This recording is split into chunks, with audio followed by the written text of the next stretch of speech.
الحمد لله الذي أبدع الأخلاق والعظيم وأعلى منزلة المؤمنين ورفع درجة العالمين، والصلاة والسلام على سيد الأنبياء والمرسلين. أما بعد، فأعوذ بالله من الشيطان الرجيم. بسم الله الرحمن الرحيم.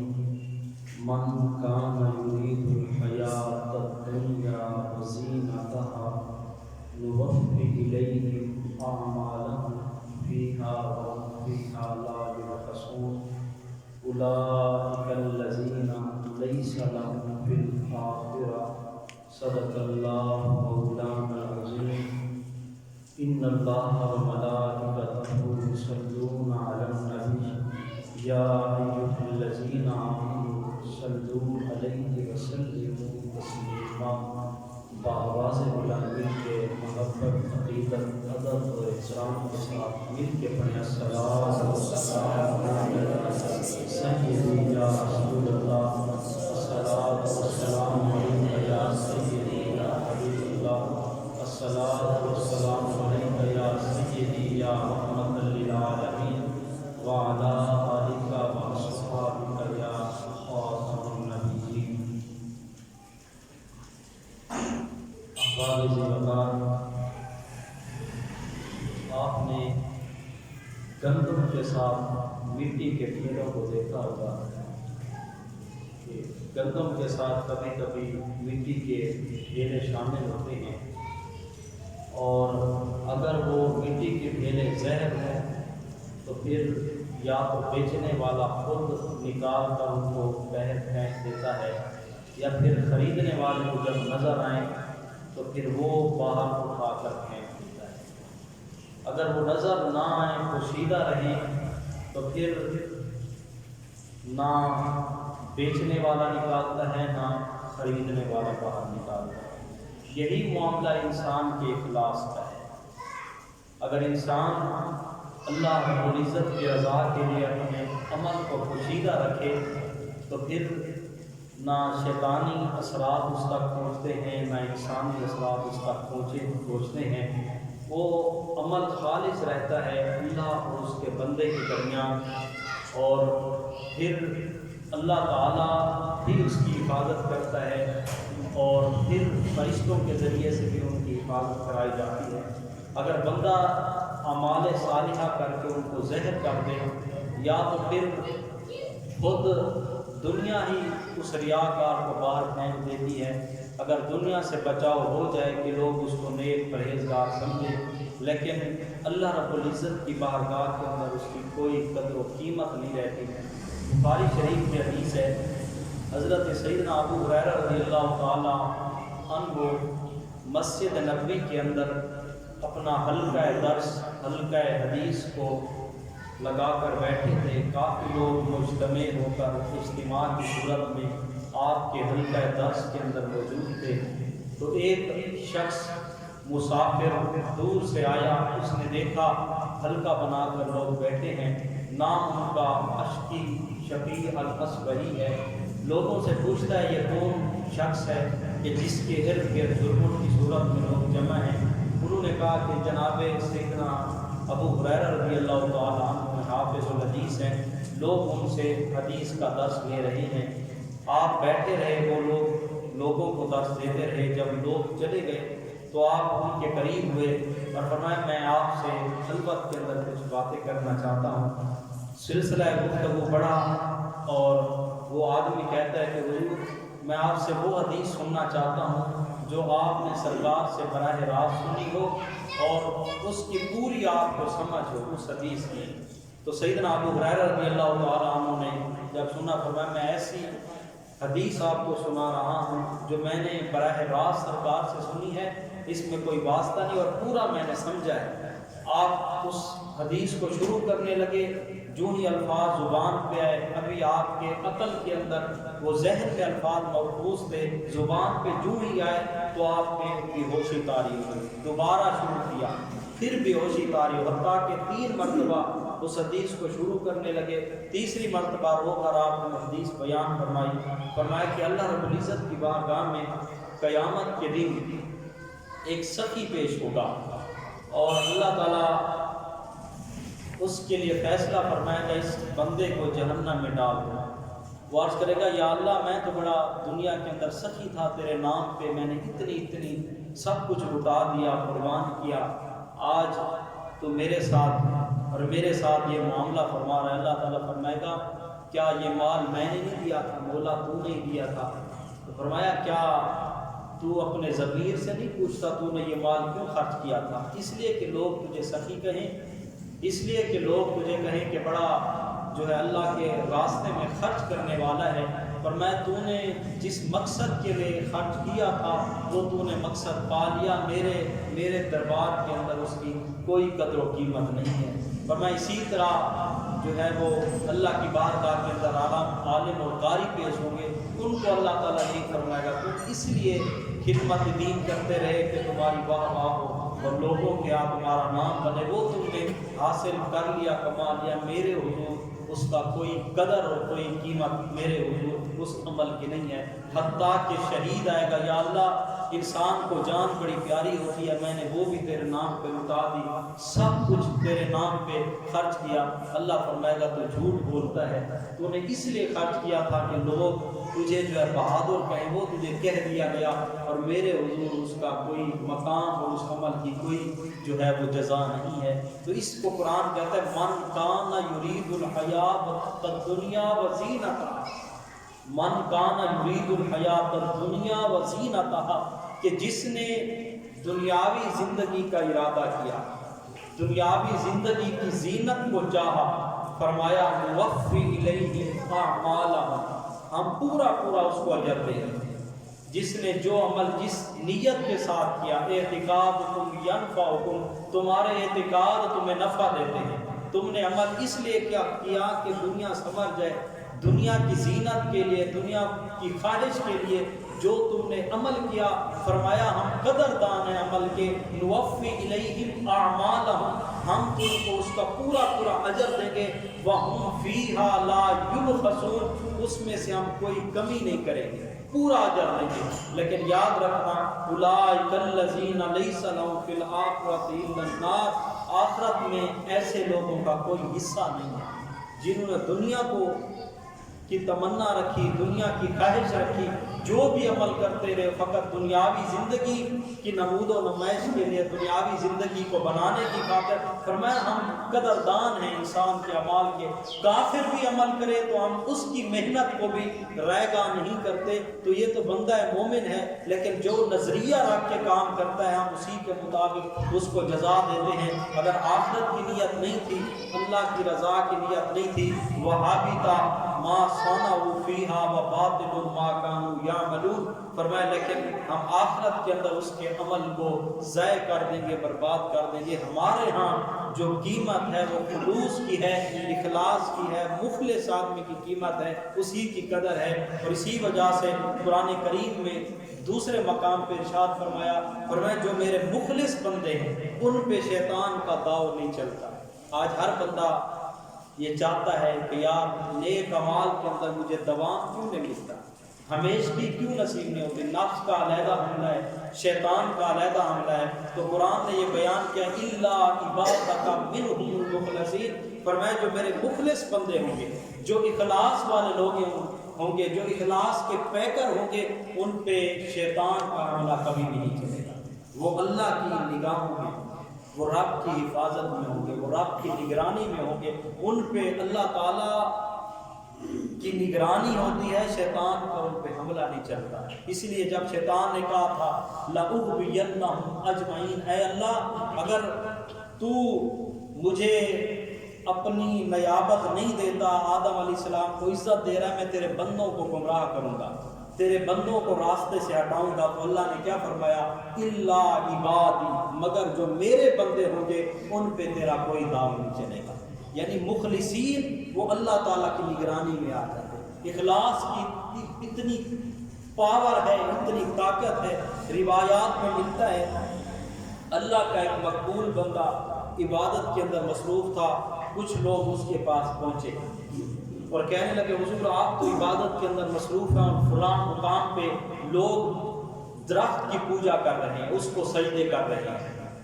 تو آپ نے کلہاڑا اٹھایا، اس بزرگ نے کلہاڑا اٹھا کر اس درخت کو ختم کرنے کا ارادہ کیا، نہ درخت رہے گا نہ لوگ عبادت کریں گے۔ راستے میں شیطان انسانی شکل میں مل گیا، تو اس نے کہا کہاں کا ارادہ رکھا؟ آپ نے فرمایا کہ میں درخت کو ختم کرنا چاہتا ہوں، اس کو کاٹ دوں گا، لوگ اس کی عبادت کر رہے ہیں۔ تو اس نے کہا حضور آپ اپنی عبادت کریں، آپ کو لوگوں سے کیا، آپ سے تو نہیں کسی نے پوچھنا۔ آپ نے فرمایا میں جاؤں گا، میرا یہ عمل بھی عبادت ہے، میرا یہ عمل بھی عبادت ہے۔ اس نے پھر مقابلہ کیا، اس نے کہا حضور میں آپ کو روک رہا ہوں، آپ رک جائیں، حتیٰ کہ تکرار بڑا، کشتی شروع ہوئی۔ بزرگ کے پاس اخلاص کی طاقت تھی، اخلاص کی پاور تھی۔ جب اخلاص موجود ہو، حکومت بھی ٹکر لے تو اخلاص کی اتنی پاور ہوتی ہے، حکومتیں بھی سرنگو ہو جاتی ہیں، وہ بھی جواب دے جاتی۔ اخلاص کی اپنی ایک پاور ہے، اخلاص کی اپنی طاقت ہے۔ تو اب کیا ہوا، لڑائی شروع ہوئی اور اس بزرگ نے شیطان کو پٹک دیا زمین پہ۔ یہ سمجھ لیا کہ میں کمزور ہوں۔ اس نے پھر اگلا بار شروع کیا، اس نے کہا آپ درخت کو نہ کاٹیں، آپ اپنی عبادت کریں۔ تو آپ ایک غریب آدمی ہیں، تو میں آپ کے ساتھ وعدہ کرتا ہوں کہ میں 2 درہم روزانہ آپ کو دوں گا، آپ عبادت کرتے رہیں، آپ وہی جو آپ کو 2 درہم ملے گی اپنی اولاد پہ بھی خرچ کریں، نیک کاموں میں خرچ کریں۔ وہ بزرگ اس کے داؤ میں آ گئے، چلے گئے۔ 2 دن تک وہ سرانے پہ 2 درہم پہنچتے رہے۔ تیسرا دن آیا تو درہم اس نے نہ پایا، دوبارہ کلاڑا اٹھایا، راستے میں پھر ملاقات ہوئی۔ اب لڑائی جب ہوئی نا، شیطان نے بزرگ کو پٹک دیا۔ بزرگ نے سمجھ لیا کہ اب میرے پاس وہ طاقت نہیں اس کے ساتھ مقابلہ کی۔ پھر پوچھا کہ کل تک تو کمزور تھا اور آج تو میرے اوپر سوار ہے اور تیری طاقت کے آگے میں مغلوب ہو گیا ہوں۔ اس نے کہا عالیجا کل آپ کے پاس اخلاص کی طاقت تھی، آج آپ میرے ساتھ لڑ رہے ہیں 2 درہم کی خاطر، اس لیے آپ مغلوب ہوئے اور میں غالب ہوئے۔ اخلاص کی ایک اپنی پاور ہے، اس کو قرآن کہتا ہے الا عبادی، جو مخلصین میرے بندے ہوں گے، الا عبادک منہم المخلصین، جو میرے مخلص اخلاص والے بندے ہوں گے، ان پہ شیطان کا داؤ نہیں چلتا۔ اخلاص کی بہت بڑی پاور ہے۔ اخلاص کہتے کس کو؟ اخلاص کا عام طور پر معنی یہ ہوتا ہے کہ کسی کام کو، کسی چیز کو خالص کرنا، اس میں ملاوٹ نہ ہو، اس میں دھوکہ نہ ہو، اس کے اندر فریب نہ ہو، اس کے اندر کسی چیز کا شیبہ نہ ہو ملاوٹ کا، اس کو اخلاص کہتے ہیں۔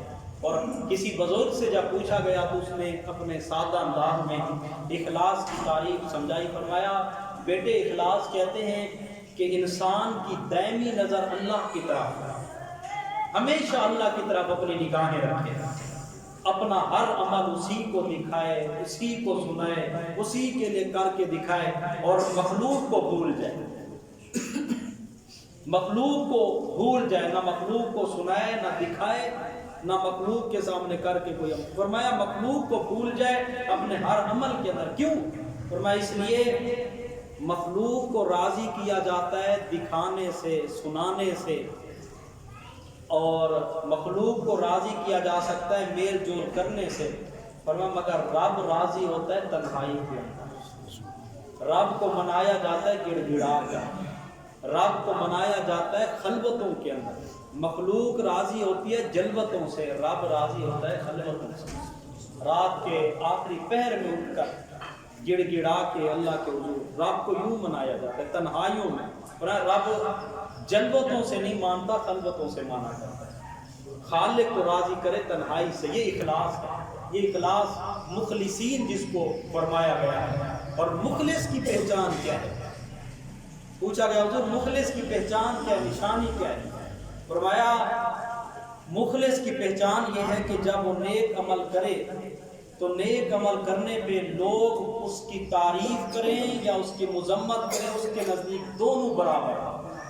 تعریف کرنے پر اس کو خوشی نہ محسوس ہو اور اس کی برائی کرنے پر اس کو دل کے اندر تکلیف نہ ہو۔ فرمایا یہ مخلص کی پہلی نشانی ہے۔ مخلص کے اندر تعریف اور مذمت یہ دونوں برابر ہو جاتے ہیں، تحسین اور مذمت یہ دونوں برابر ہو جاتے ہیں۔ کوئی اس کی تعریف کرے اس کو خوشی نہ ملے، کوئی اس کی مذمت بیان کرے اس کے دل پہ اس کا اثر نہ ہو۔ قرآن مخلص کی پہلی علامت، پہلی پہچان یہ ہے۔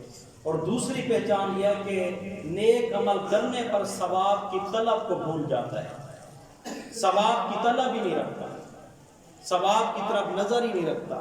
اور تیسری نشانی یہ ہے بلکہ اپنے عمل کو بھی بھول جاتا ہے، جو عمل اس نے نیک کیا اس عمل کو بھی بھول جاتا ہے۔ یہ مخلص کی پہچان یہ ہے۔ کیوں کہ مخلص بندے کے اگر عمل پر شیطان مطلع ہو جائے تو صاحب سے اس شیطان کا اثر پڑے گا۔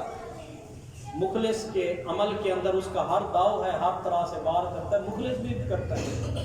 فرمایا کہ شیطان اس کے عمل پہ مطلع نہیں ہوگا اور فرشتے اس کو لکھ نہیں سکیں گے، بلکہ یہ بندے اور رب کے درمیان ایک معاملہ ہوگا، یا مخلوق جانتی ہوگی یا وہ خالق جانتا ہوگا۔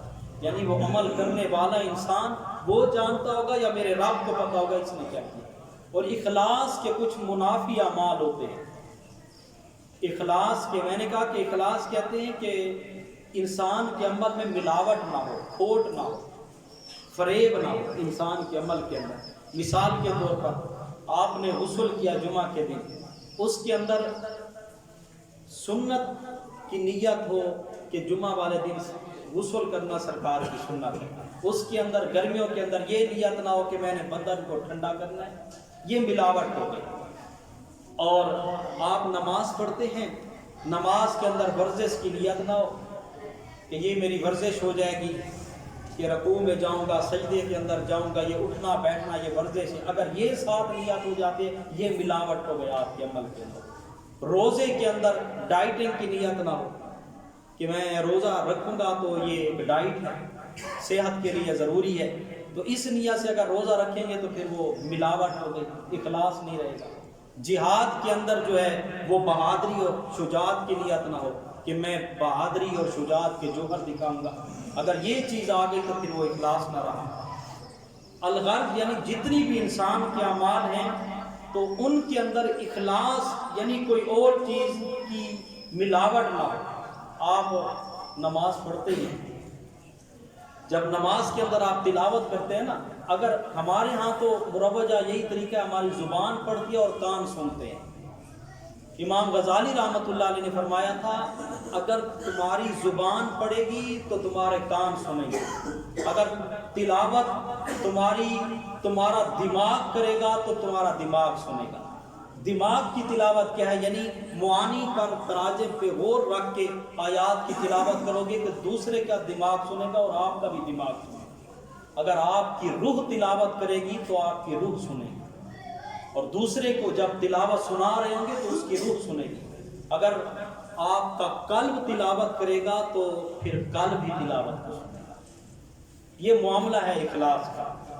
زبان تلاوت کرے کان سنتے ہیں، دل تلاوت کرے تو دل سنتا ہے، روح تلاوت کرے تو روح سنتی ہے، دماغ تلاوت کرے تو دماغ سنتا ہے۔ اخلاص طبیعتوں کے اندر پیدا کرے، اخلاص کی بہت بڑی بات۔ شیخ شبلی رحمۃ اللہ علیہ آپ ایک دن پہنچے، چور مرا ہوا تھا، لوگوں سے پوچھا کیا؟ انہوں نے کہا حضور رات چوری کر رہا تھا تو لوگوں نے اس کو قتل کر دیا، گھر کے اندر داخل ہوا پڑا۔ آپ نے جا کر اس چور کے پاؤں کو چوم لیا۔ لوگ حیران تھے کہ چور کے ایک اللہ کے ولی ہیں اور چور کے پاؤں کو چوم رہے ہیں۔ آپ نے فرمایا کاش اللہ تعالیٰ تیرے جتنا مجھے اخلاص نصیب فرمائے، میں اپنے کام کے ساتھ اس قدر مستعد ہو جاؤں، کام کے ساتھ اتنی مخلص ہو جاؤں تیری طرح، میں یار کو مناتے مناتے اپنی مناتے جان کو بھی قربان کر اسی کے قدموں میں۔ تو چور کو دیکھ کر اپنی اصلاح کر رہے ہیں۔ اخلاص یہ ہے۔ قبلہ عالم رحمۃ اللہ علیہ کے دور میں ایک کتیا دیوانی ہو گئی تھی، پاگل، اس کے بچوں کو کسی نے اٹھا کے نہ کہیں پہنچا دیا۔ اب وہ بچوں کی خاطر جو ہے وہ ماری ماری پھرتی تھی اور لوگوں کو کاٹتی تھی اور اپنی اولاد۔ آپ فرمایا کرتے تھے دیکھیں کہ اللہ نے ہر مخلوق کے اندر اولاد کا پیار ڈال دیا ہے، اگر یہ جانور ہے اس کے دل میں بھی اپنی اولاد کی محبت ہے۔ پھر آپ بار بار پوچھتے تھے بتاؤ کتیا کا کہ حضور اس طرح کا ماحول ہے، اس طرح وہ بچے اس کے گم ہو گئے۔ پھر آپ نے ایک دن ٹھنڈی آہ بھری اور رو پڑے، یا اللہ کبھی میں بھی تیرے کاموں کی خاطر، تیری رضا کی خاطر اس طرح دیوانہ وار کام کروں گا۔ اخلاص میرے اندر کبھی ایسا بھی پیدا ہوگا جس طرح ایک کتیا کو نصیب ہے۔ یہ اللہ کے حضور یہ اخلاص ہے۔ اخلاص یہ کہ انسان کو اپنے عمل کی خبر نہ ہو۔ آخری بات، ہندوستانی آج تو ہم کہتے ہیں نا کہ اللہ کو کیسے تلاش کریں، کیسے رب کی ذات ہمیں ملے اور وہ مل جائے، ہم کیسے تلاش۔ ہندوستان سے ایک بادشاہ پہنچا، لاہور شہر کے اندر جب پہنچتا ہے لوگوں سے پوچھا کہ یہاں پر کوئی اللہ کا ولی رہتا ہو، اس سے ملاقات کا شرف ہو۔ لوگوں نے بتایا، پوچھنے کے بعد کسی نے کوئی راستہ بتایا، کسی نے کوئی راستہ۔ ایک آدمی نے خبر، اس نے کہا حضور وہ جنگل کے اندر رہتا ہے، ملتا نہیں ہو، تلاش کریں گے ضرور مل جائے گا، لیکن ہے مشکل اس کا ڈھونڈنا۔ بادشاہ نے سامان سفر کا سامان باندھا اور چل پڑا۔ پہنچتے پہنچتے اپنے کارندے بھیج دے کہ ڈھونڈ کے لے آ، مجھے جگہ بتاؤ، اس کو پکڑنا نہیں ہے، میں خود آؤں گا اس کے پاس۔ یہ بزرگ ہوتے ہیں، ان کے پاس نیاز کا معاملہ ہوتا ہے، ناز کا معاملہ نہیں ہوتا۔ تو لوگ ڈھونڈتے رہے، 3 دن تک نہ ملا۔ پھر کہا کہ میرا یہاں پر جھونپڑی لگاؤ اور میرا سامان تیار کرو، کچھ میرے ساتھ رکھو۔ مزید اس نے نفری بڑھا دی۔ 1 ماہ لگ گیا اس کو ڈھونڈتے ڈھونڈتے۔ بزرگ کو ڈھونڈا، حضور فلاں چوٹی پہ پہاڑ کی بیٹھا ہے اور عبادت ریاضت کر رہا ہے۔ تو اس کے بعد یہ چل پڑے۔ بادشاہ نے ایک سوال کیا، حضور میں رب کو کیسے ڈھونڈوں، کیسے میں اپنے رب کو تلاش کروں، کیسے وہ مجھے میرا رب ملے گا؟ تو بزرگ نے جب سنا نا، ٹھنڈی سانس بھری، اس نے کہا کہ میں کیسے رب کو ڈھونڈوں؟ تو بزرگ نے جواب دیا، جیسے تو نے مجھے ڈھونڈا ہے، جیسے تو نے مجھے ڈھونڈا ہے ویسے رب کو۔ ایک جملے کے اندر بہت بڑا فلسفہ دیا ہے۔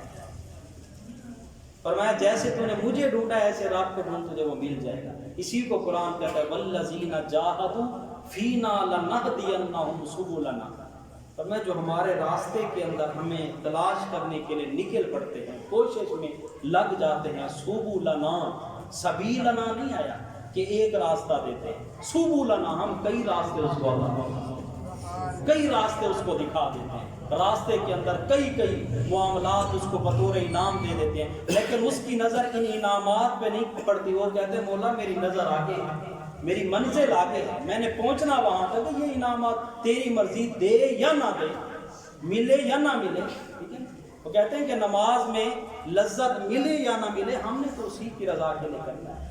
اس نے آپ سے نماز کا تقاضا کیا ہے، یہ تو نہیں کہا کہ آپ کو لذت بھی ملے، ہم نے تو اس کے حضور جھکنا ہے، لذت دے تو اس کا انعام ہے، لذت نہ بھی ملے ہم نے تو سر ویسے ہی جھکنا ہے، ہم نے تو انتظار میں رہنا ہے۔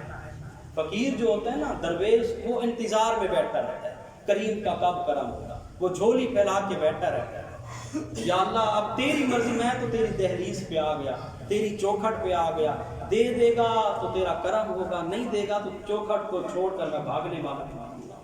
وفادار کتے کو دیکھا ہے، مالک کی دہلیز پہ پڑا رہتا ہے، تم لقمے ڈال دے تب بھی ٹھیک ہے، 3 دن تک بھوکا رہے، وفادار کتا کبھی دہلیز کو چھوڑ کر نہیں جاتا، اپنی مرضی سے ملتا رہے تب بھی ہم نے رب کے سامنے جھکنا ہے، ہماری مرضی سے ہمارا رب نہ بھی دے تب بھی ہم نے اس کے سامنے جھکنا ہے۔